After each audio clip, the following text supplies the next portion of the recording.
Hello everyone, and welcome to my bold and beautiful official channel. I hope everyone is having a wonderful day. Before we begin, please hit the subscribe button and give this video a thumbs up. Sheila assures Deacon that she poses no threat to Finn or his family while at his house. With a straight expression, Steffy expressed her wish that his mother had passed away. "Steffy is correct, Sheila," bellows Finn. "You must avoid us and our family at all costs." Sheila objects that Steffy may come over and strike her in the face whenever she wants, even though she lives there with Deacon and goes about her business in peace. "And I'm the issue too." "You shoved her first," yells Finn. He says, "We're not going to do this."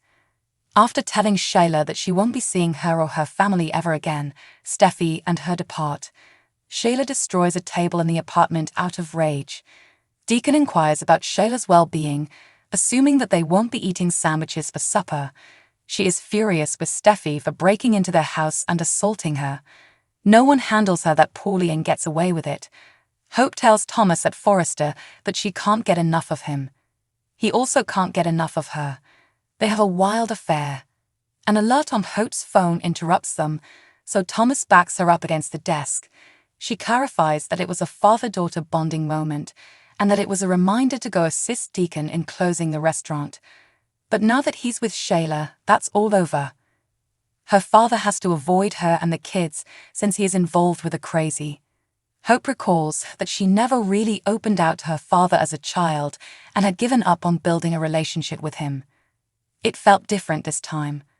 "I got the impression that we were genuinely linked, that I had discovered a part of myself that had always been absent."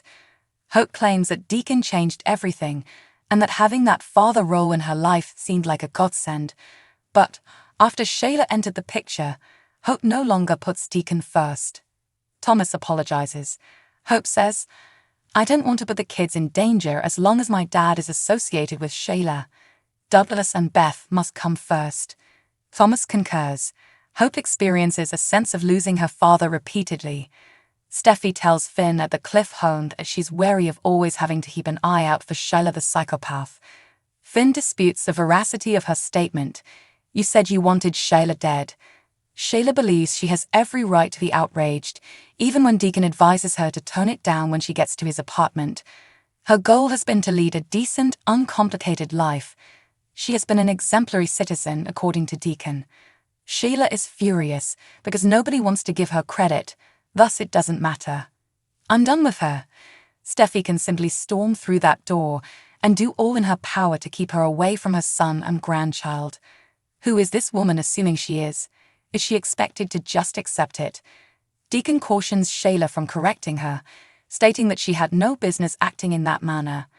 Every time, Finn will always support his wife. Remain focused on the goal. "Using all of my courage and self-control," Sheila grits. "I'm not reminding that bitch who she's dealing with."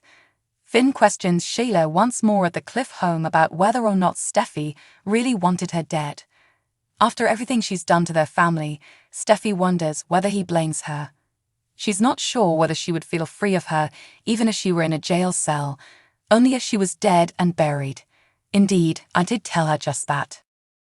She is aware that he is having some difficulty with this, but evil never goes away. None of them are safe as long as Sheila is alive and kicking on this planet. Though he's not the biggest Deacon Sharp fan, Thomas admits to Hope at Forrester that he still loves her. "My dad deserves happiness, he deserves love. But this is Sheila Carter. We are talking about a lady with a record, a woman who is dangerous."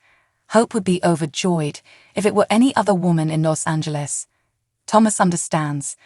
He does not want Sheila in the vicinity of Steffy, her children, or her. Hope thinks she's beginning to connect with her father. Sheila waltzed in and launched into her "I've changed" spiel, but she could see he was listening and processing it. "My father approves of it. She doesn't want him to, and she also doesn't want to place the children in danger from that lady. He is not allowed to be around them as long as Deacon is associated with her." Sheila laments that she isn't permitted to experience human emotions like everyone else in Deacon's apartment. She can be attacked and defamed by Steffy, but she won't respond.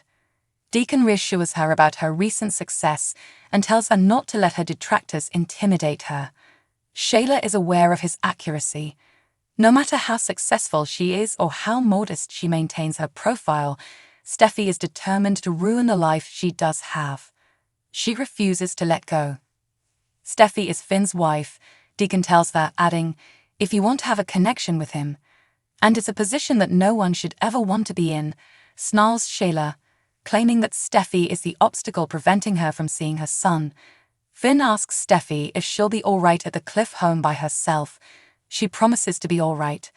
Finn recognizes that she wants Sheila gone from their lives, but desiring her dead isn't the same as he is reminded by Steffy that she is a monster who shot the two of them and left them lifeless.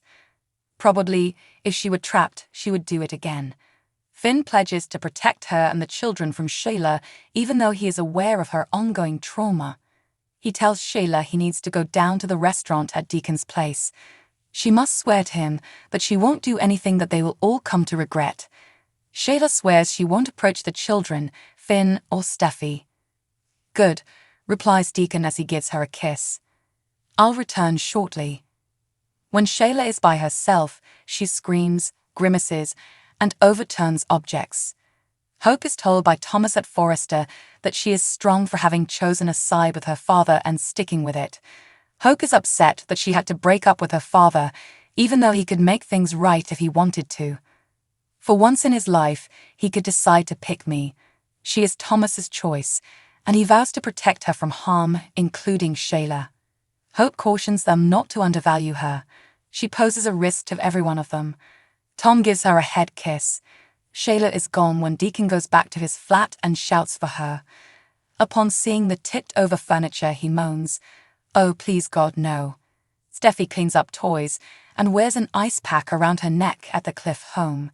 She hears something outside abruptly. The wind howls as she opens the front door, but she sees nothing. She locks the door once she shuts it. Steffy heads to the patio doors to have a peek outside after hearing another commotion, this time from outside. After confirming that they are locked, she flashes back to the alleyway shooting. Steffy looks out the door once more and double-checks the lock. Sheila observes from behind the bushes, muttering, "Steffy Forrester, you pass away tonight." Brave and gorgeous, John Finnegan will meet an unexpected confidant and open out to them about his true feelings. In the process, Finn will get to know Hope Logan, Annika Noel, and therefore offer updates on the recent violent altercation between Sheila Carter and Steffy Forrester. Hope will listen to Finn as he describes the situation and provide consolation because she knows he will be upset. Finn will actually admit his true feelings on the altercation. Finn is willing to admit that he thinks Steffy's unnecessary escalation of the disagreement was the reason behind Sheila's angry reaction. Steffy claims to be terrified of Sheila at all times, so it would be foolish to rile her up and produce more drama. Steffy wants Sheila buried and gone forever. Thus Finn, who saved Sheila's life at the hospital previously, against Lee Finnegan's desire to let her die, could run into problems. Hope will feel sorry for Finn since, despite all of Sheila's wrongdoings, she is still his biological mother. Sheila is someone Hope will never be able to trust, but at least she can sympathize with Finn. The sounds of the Cliff House and the growing sense of impending catastrophe will continue to frighten Steffy. As the night goes on, Steffy will begin to have uneasy thoughts that Sheila is chasing her. It's true that Sheila said that Steffy will die tonight when B&B fans spotted her outdoors. Sheila is obviously done with Steffy and wants her out of her life. Sheila, however, could be the most vulnerable given Steffy's most recent threats and some upcoming spoilers for the week of February 26, March 1. When everything is said and done, there will probably be arguments over who bears the ultimate blame for Sheila's demise, since Steffy is prepared to give Sheila a strong display in return. The bold and the beautiful teasers suggest that Steffy and Sheila will soon cross paths once more. Return often to see all the unexpected information. Thanks for watching. If you like this video, so please don't forget to subscribe my channel and don't miss any update.